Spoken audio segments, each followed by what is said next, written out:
नमस्कार, मैं हूं आपके साथ प्रगति और आप देख रहे हैं टोटल टीवी। खबरों की शुरुआत बड़ी खबर के साथ करेंगे, जहां चौथे चरण के लिए आज मतदान जारी है। 10 राज्यों की 96 सीटों पर वोटिंग सुबह से ही हो रही है। बता दें कि 96 सीटों पर 1717 उम्मीदवारों की किस्मत का आज फैसला होगा।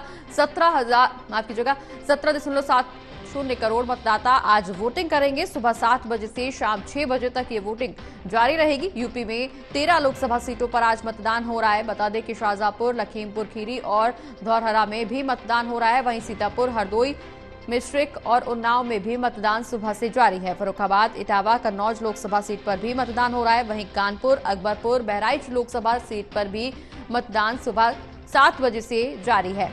13 लोकसभा सीटों पर 130 प्रत्याशी चुनावी मैदान में हैं। वहीं 13 लोकसभा सीटों पर कुल 26,588 मतदान केंद्र बनाए गए हैं। 1,31,82,341 पुरुष मतदाता हैं और जो आज अपने मताधिकार का इस्तेमाल करेंगे। वहीं दूसरी ओर 1,15,63,739 महिला वोटर्स इस बार शामिल हुई हैं, मतदान करेंगी। 13 लोकसभा सीटों पर 947 थर्ड जेंडर मतदाता भी हैं। उन्नाव लोकसभा में बात करें तो सबसे ज्यादा 2,498 मतदान केंद्र बनाए गए हैं। बिहार में 5 सीटों पर मतदान हो रहा है। वहीं महाराष्ट्र में 11 सीटों पर वोट डाले जा रहे हैं।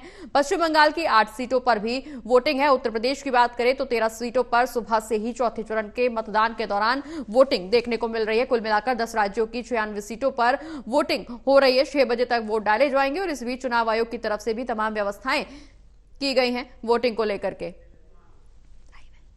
और इसी खबर पर ज्यादा चर्चा करने के लिए हमारे साथ हमारे एसोसिएट एडिटर प्रदीप कुमार जी बने हुए हैं। प्रदीप जी, चौथे चरण का चुनाव का आगाज हो चुका है। सुबह से ही मतदान केंद्रों पर अब भारी संख्या में लोग पहुंचना शुरू हो गए, चूंकि गर्मी को देखते हुए भी लोगों में ये होड़ है कि जल्दी पहुंचे और जल्द से जल्द अपने मताधिकार का इस्तेमाल करें।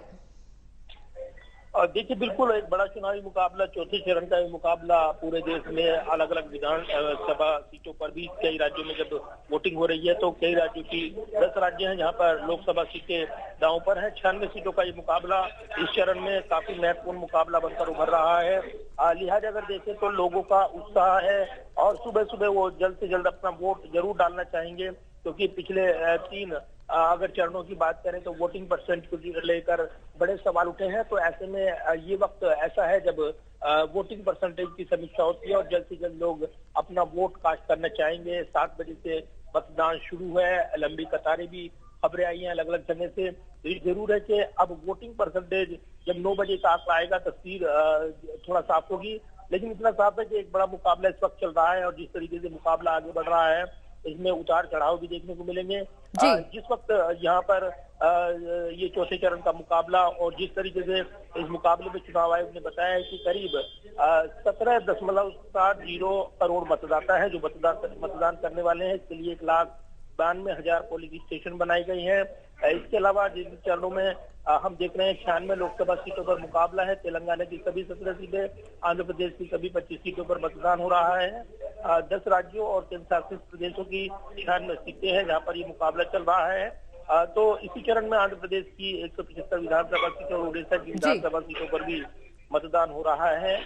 इसके अलावा जिस तरीके से व्यापक बंदोबस्त चुनाव आयोग की ओर से वो किए गए हैं इस चुनाव को लेकर, वो भी देखने को मिल रही है। तो ये जरूरत है चौथे चरण का ये मुकाबला और जिस तरीके से 3 चरणों का मुकाबला हुआ है इस चरण में ये उम्मीदें जताई जा रही कि मतदान प्रतिशत वो ज्यादा होगा। तो ये भी बात है। और बंगाल की बात करें या फिर बिहार की बात करें, वहां पर कई चरणों का मुकाबला, तो ऐसे में इस चरण में भी वहां पर वोटिंग हो रही है। इस बीच वोटिंग से पहले कई बड़े विवाद भी बनकर उभरे हैं बंगाल में, खास तौर से हम देख रही हैं। और इसलिए इस चुनावी मुकाबले पर निश्चित तौर पर तमाम उतार चढ़ाव देखने को मिल रही है। जबकि बिल्कुल प्रदीप जी, निश्चित तौर पर चौथे चरण का चुनाव है और चुनाव के दौरान उतार चढ़ाव जरूर देखने को मिल रहे हैं। हालांकि 4 जून को स्थिति स्पष्ट होगी कि जनता का मत किसके साथ है। बने रहिए आप हमारे साथ, पूरी खबर पर नजर बनाए रखिए। हम एक बार फिर लौटेंगे आपके पास में, लेकिन इस बीच हमारे साथ उत्तर प्रदेश से आकाश शेखर शर्मा भी जुड़ गए फोनलाइन पर। आकाश, उत्तर प्रदेश में क्या कुछ माहौल है, क्योंकि 13 सीटों पर चुनाव हो रहे हैं। फर्रुखाबाद, इटावा, कन्नौज, कानपुर, अकबरपुर के साथ साथ 13 सीटों पर चुनाव हो रहे हैं। वहां पर क्या कुछ चुनाव को लेकर माहौल? देखिए प्रगति, अगर बात करें तो 2019 में ये सभी 13 सीटें भाजपा के खाते में आई थी और इस बार अपनी अपनी सीटों को बचाने की कवायद है। खुद और जो केंद्र के जो है गृह राज्य मंत्री हैं अजय मिश्रा टेनी, वो जो है लखीमपुर खीरी से जो है प्रत्याशी हैं उनकी जो है जो दांव है ताक पे रखी हुई है। और कहीं ना कहीं अगर देखा जाए तो अखिलेश यादव जो सपा के राष्ट्रीय अध्यक्ष हैं, उनकी भी सीट पे आज चुनाव हो रहा है जहां से वो प्रत्याशी हैं। तो ऐसे में अगर मिलाकर के कुल मिलाकर बात करें तो 13 सीटों पे तकरीबन 114 पुरुष हैं और 130 प्रत्याशी, जिसमें 16 महिला भी शामिल हैं। जी 26,588 बूथ बनाए गए हैं इन 13 मतदान के जिलों में और 4,715 बूथ जो है संवेदनशील जो बनाए हैं चुनाव आयोग की तरफ से। कुल मिला के अगर बात करें तो ये 13 सीटें जो पहले भाजपा के खाते में थी, इस बार वहां पर इंडिया गठबंधन के भी प्रत्याशी हैं और एक सीधी टक्कर जो है भाजपा की एनडीए की जो है इंडिया गठबंधन के प्रत्याशियों से है।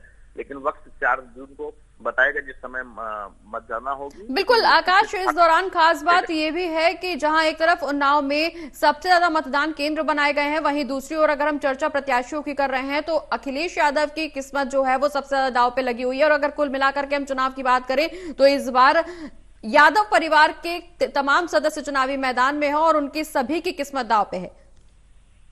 जी बिल्कुल, क्योंकि अगर देखा जाए तो अधिकांश प्रत्याशी जो समाजवादी पार्टी के हैं वो उनके परिवार के ही हैं, जो खासतौर पे बदायूं की बात करें, चाहे कन्नौज की बात करें, चाहे मैनपुरी की बात करें, तो ऐसे में ये बिल्कुल कहा जा सकता है कि जो सारी सीटें परिवार की है वो कहीं ना कहीं समाजवादी पार्टी जो है पूरी तोड़ कोशिश करने के लिए, जिस तरीके से अखिलेश यादव ने एक जिले में जो है 7-7, 8-8 जनसभाएं की है, तो वो ये दिखाता है कि वो अपनी सीटों को किस तरीके से बचाने की कवायद कर रहे हैं। और इंडिया गठबंधन का भी जो एक कहा जाए कि तालमेल जो है वो कई सीटों पे जो है इनको एक अच्छा मतलब वो दिखा रहा है प्रतिशत की जो है जो अच्छी फाइट है वो इंडिया गठबंधन की साथ में जो प्रत्याशी इन्होंने उतारे हैं मिलकर के, उसकी वजह से एक अच्छी फाइट भी सामने देखने को मिल रही है। चलिए बहुत बहुत शुक्रिया आकाश, नजर बनाए रखें, हम फिर लौटेंगे आपके पास, लेकिन फिलहाल के लिए शुक्रिया।